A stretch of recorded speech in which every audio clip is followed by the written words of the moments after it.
Muy buenos días. Bueno, pues hoy vamos a platicar de las perspectivas económicas para México y en general para el mundo en este 2016.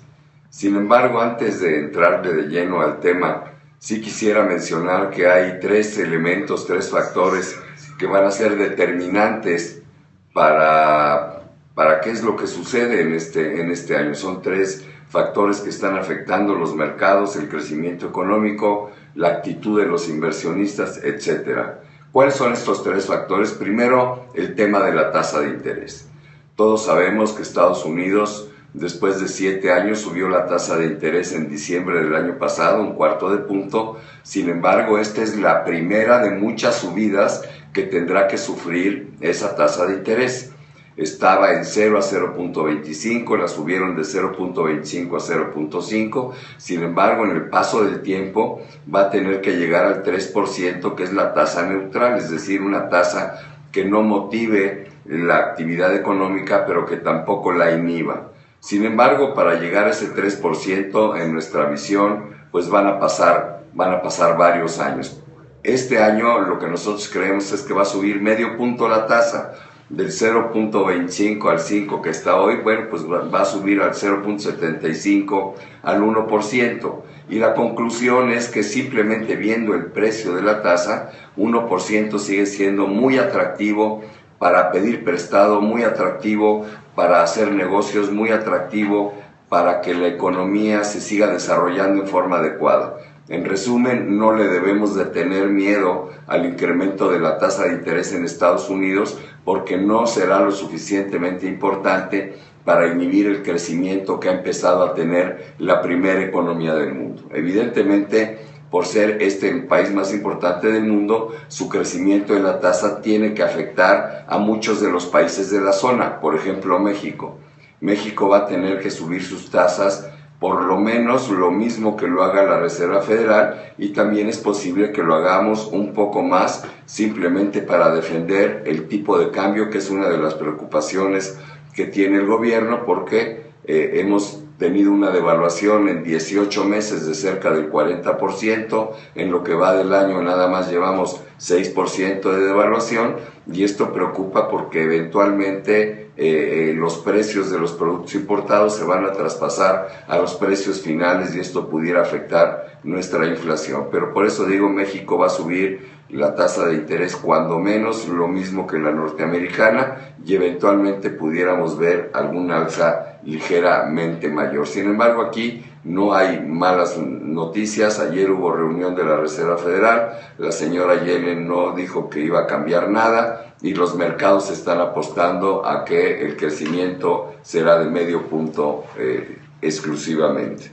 Además, hay que decir que Estados Unidos va en sentido contrario de lo que está haciendo Europa y Japón. En Estados Unidos las tasas de interés van hacia arriba, como he comentado, sin embargo en Europa y Japón van hacia abajo. ¿Por qué? Porque estos dos centros económicos están teniendo estímulos monetarios locales. En Europa se están emitiendo 60,000 millones de euros cada mes para comprar bonos y esto darle liquidez al mercado y mejorar su economía, y lo mismo se está sucediendo en Japón. Entonces, las políticas monetarias de estos bloques económicos son encontradas, pero van a favorecer para que no se pierda mucho la liquidez mundial. Otro efecto que ha tenido el incremento de la tasa de interés en Estados Unidos es que cuando uno incrementa la tasa de su moneda, pues la hace más atractiva y esto puede producir flujos de capitales contrarios. Mientras Estados Unidos estuvo emitiendo dinero en su proceso cuantitativo, el dinero empezó a salir de Estados Unidos y llegaba a muchos de los países en desarrollo. Sin embargo, ahora que el proceso se revierte, el temor es que esto pudiera afectar los flujos y el dinero que en algún momento dado recibieron los países en desarrollo se regresara a su país de origen. Esto, entre otras cosas, ha motivado una enorme fortaleza del dólar con respecto a todas las monedas del mundo, y hay que aclararlo, a todas las monedas del mundo. En 18 meses, porque este fenómeno empezó a ocurrir más o menos por ahí de junio del 2014, el real brasileño se ha devaluado 82%, el peso colombiano 78% y el rand sudafricano 56%. Ese es el bloque que ha sido más afectado. Luego vienen países como México con una devaluación del 44%, la lira turca también con el 44% y Canadá, el dólar canadiense con 31.76%. Y esto a pesar de que Canadá, bueno, pues es un país bastante desarrollado. Y por último, las dos monedas más fuertes del mundo después del dólar, el euro y el yen, también se han devaluado 20% el euro y 16.24 el yuan. O sea que este fenómeno es mundial. Yo creo que va a seguir. Las monedas que más van a sufrir serán aquellas de países que son básicamente exportadores de materias primas, porque van a ver incrementados los déficits comerciales. En la medida en que el dólar se fortalece, el precio de las materias primas, incluido el petróleo, baja, y esto, bueno, pues no es una buena noticia para muchos de nuestros vecinos.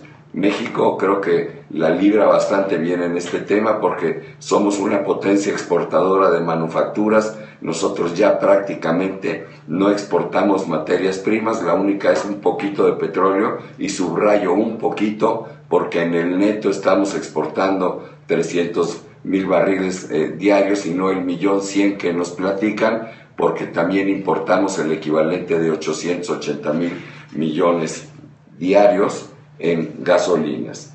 De esta manera, bueno, pues el precio de las monedas va a tener efectos importantes en el crecimiento y en la inflación de los distintos países del mundo. El segundo tema que va a preocupar y sigue preocupando es el precio del petróleo. Es muy difícil en este momento decir dónde se va a estabilizar. Lo hemos visto en los últimos meses entre los $30, 32, 28, ha estado brincando. Hace 2 semanas llegó a un mínimo de 26. Hay muchas incógnitas que no sabemos cómo le van a afectar.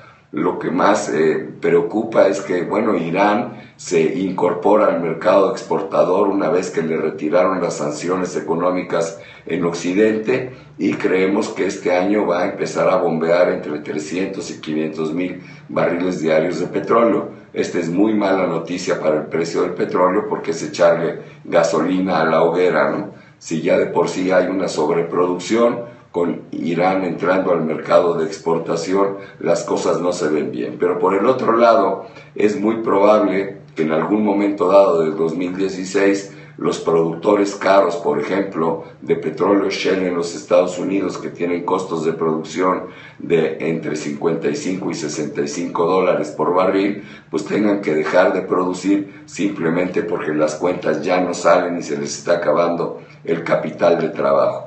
Hay que recordar que Estados Unidos agregó a la producción mundial 4 millones de barriles diarios en los últimos 5 años, y este petróleo fue fundamentalmente a través de los yacimientos del Shell Oil, que mejoró la tecnología, bajaron los costos de extracción, pero bueno, finalmente siguen siendo muy altos. Arabia Saudita está peleada con Irán. Esto no favorece las posibilidades de un pacto adentro de la OPEP para que se reduzca la producción de todos y mejoren los precios. Entonces la visión del petróleo a corto plazo sigue siendo bastante preocupante, y esta es una de las razones por las cuales el peso ha estado débil. Hay una correlación exacta: sube el petróleo, mejora ligeramente nuestra cotización; baja el petróleo, el peso se devalúa. A corto plazo tenemos 3 escenarios. Si el petróleo rebota hacia arriba, la cotización del peso mejorará hacia los niveles de 17.40 a corto plazo y a 16 de aquí a diciembre. Si el petróleo se mantiene sobre los niveles actuales, vamos a ver el petróleo sobre niveles de 18 pesos. Si el petróleo llegara a bajar el WTI a 25, la mezcla mexicana a 15, podríamos ver el peso rondando los 19 pesos, lo que ya vimos hace un par de semanas. Es muy difícil decir dónde vamos a estar en el corto plazo. Sin embargo, todos los analistas casi coincidimos en que en el mediano plazo la cotización del peso con respecto al dólar se va a moderar. Y el último factor que también afecta el crecimiento mundial es China. Hay muchos rumores sobre China, que China va a tener un hard landing. Esto quiere decir que se va a dar un frenón a esa economía que ha sido locomotora en los últimos años para todo el mundo. Sin embargo, las cifras dicen lo contrario. Salió la información de China, creció el año pasado al 6.9%, su último trimestre trae crecimientos del 6.8%. La estimación que nosotros tenemos del crecimiento de China es del 6,5% para el 2016, lo cual es un buen número en una economía de ese tamañote. Nosotros no creemos que esté al borde de una gran crisis, por lo menos no en el 2016, y las percepciones que hay sobre lo que afecta el crecimiento de China al mundo creo que han sido demasiado exageradas. Ahora bien, ¿qué esperamos del mundo? Creemos que el mundo va a crecer al 3.3%. Esto creo que es una buena noticia, es un poquito más de lo que creció en el 2015. Si lo vemos por bloques económicos, debido a los estímulos monetarios, Europa va a mejorar su crecimiento. Probablemente ese continente crezca al 1.7%, lo cual es bastante bueno. Hace poquito estaban al borde de la recesión y con esta emisión de euros por parte del Banco Central Europeo se han mejorado notablemente las condiciones de Europa. O sea que aquí las noticias son bastante buenas. Y también son buenas para Japón, que se espera un crecimiento del 1.3% para esa economía. Hay que recordar que Japón estuvo en recesión cerca de 15 años y al usar esta nueva mecánica de estímulos monetarios que se inventó en los Estados Unidos, le están logrando dar vuelta a la economía. ¿Qué pasa en México? México seguramente vamos a haber crecido, todavía no ha salido el dato, va a salir el día de mañana, 2.5% en el 2015 y creemos que podemos alcanzar un crecimiento del 2.6% para el 2016. Y en Estados Unidos, que es la economía más importante del mundo, también estamos esperando un crecimiento muy parecido al que tuvo en el 2015. Esto quiere decir un crecimiento del 2.7% para todo el 2016. Voy a elaborar. Para Estados Unidos crecer al 2.5, 2.6 o 2.7 es magnífico. ¿Por qué? Porque es una economía que con ese crecimiento es capaz de crecer 200,000 empleos por mes. Esto genera riqueza, esto genera impuestos, esto genera consumo, esto genera una enorme actividad económica. Además, la mejor noticia es que este crecimiento se da con una inflación por debajo del 2%, con lo cual, bueno, pues hay un incremento en los salarios reales y podemos decir que la economía norteamericana va viento en popa, lo cual es muy buena noticia para México, porque una muy buena parte de nuestra economía depende de ellos. Nuestras relaciones comerciales son enormes, le exportamos a ese país el 85% de nuestras manufacturas y esto hace que su crecimiento para nosotros sea verdaderamente importante. Si a Estados Unidos le va bien, como esperamos que le vaya en el 2016, a México también le va a ir bien. ¿Qué pasa en México? México vamos a tener un crecimiento al 2.6%. México sí necesitaría crecer un poco más para generar 1 millón de empleos al año. Con estas cifras estaríamos generando alrededor de 800,000 empleos y con 800,000 empleos no somos un país capaz de reducir sus niveles de pobreza. Sin embargo, poniendo en consideración todo el entorno externo, creo que ese número es bastante razonable y además vamos a brillar en América Latina, donde los crecimientos van a ser muy pobres. Igual que en Estados Unidos, la inflación en México es muy baja. En el 2015 la inflación fue del 2.13%, la más baja en los últimos 40 años, desde que se lleva la estadística 48 años, y esto fue magnífico porque incrementó el salario real de los mexicanos, dio una enorme estabilidad y además se logró en un proceso donde la moneda se devaluó en forma importante, lo que quiere decir que los precios no se traspasaron al producto final. Creo yo que esto pudiera cambiar en el 2016, sin embargo, el crecimiento esperado lo vemos por el lado de un fortalecimiento de nuestro sector externo, de nuestras exportaciones de manufacturas, pero también creemos que este fenómeno que se empezó a dar en el 2015, que fue incrementar el consumo interno, se va a seguir repitiendo en el 2016. Acaban de salir las cifras de las ventas al menudeo para noviembre, crecieron 6% en el año, y las ventas de los grandes almacenes crecieron 11% en el año. Estos son crecimientos verdaderamente importantes.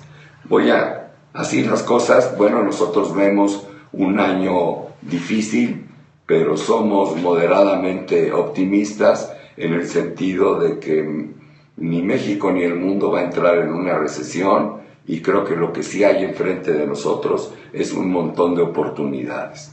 Voy a empezar a contestar algunas de las preguntas que nos han venido llegando.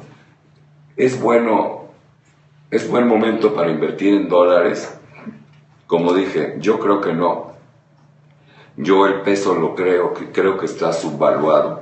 A corto plazo, si el petróleo se diera un desbarrancón, bueno, pues a lo mejor sí lo vemos tocar 18 saltos, 19. Es muy difícil de predecir. No ha sucedido en los últimos días, al contrario. Hoy en la mañana estaba viendo y estamos tocando los 33, cuando la semana pasada tocamos los $26. No podemos cantar victoria, ¿no? Una golondrina no hace primavera. Sin embargo, en términos generales, para inversión, a mí no me gusta comprar dólares tan caros, y creo que los dólares están caros. Otra pregunta es, ¿se verán afectados los precios del petróleo y por ende la gasolina? Bueno, pues evidentemente los precios del petróleo se han ido a pique, y también el precio de la gasolina ha bajado notablemente. Acuérdense que México ya cambió el sistema.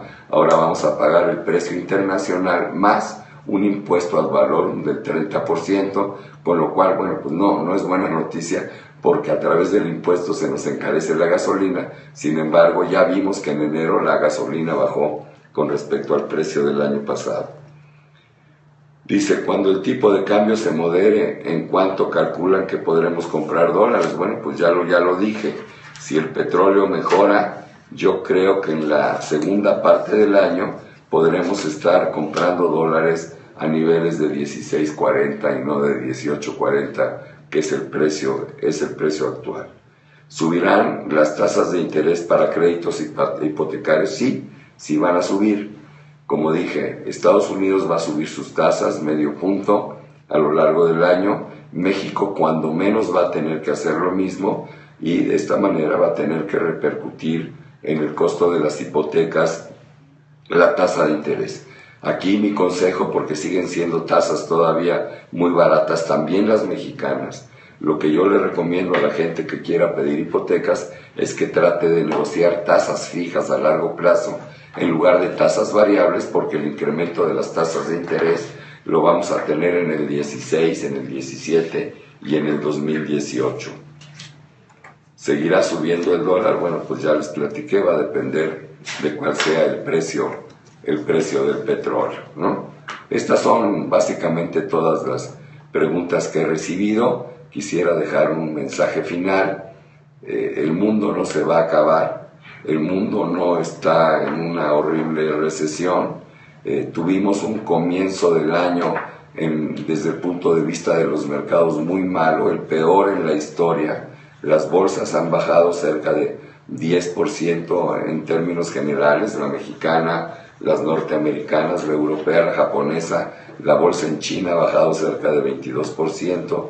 Son cosas que suceden. Sin embargo, antes no solo ver lo malo, sino a los precios actuales, nosotros creemos que hay cosas ya sumamente interesantes. Repito, la tasa de interés no nos angustia, el dinero va a seguir estando barato en Estados Unidos y también lo va a seguir estando en México. Es un momento para aprovechar esto e invertir. El precio del petróleo está cerca la fecha donde encontremos la estabilización, fundamentalmente porque los productores caros eventualmente van a tener que reducir sus montos de producción, y China, que tanto le preocupa al mundo, pues yo creo que no va a ser una mala noticia en el 2016. Es la segunda economía más grande del mundo y creciendo a tasas del 6%, a mí me parece algo muy, muy adecuado.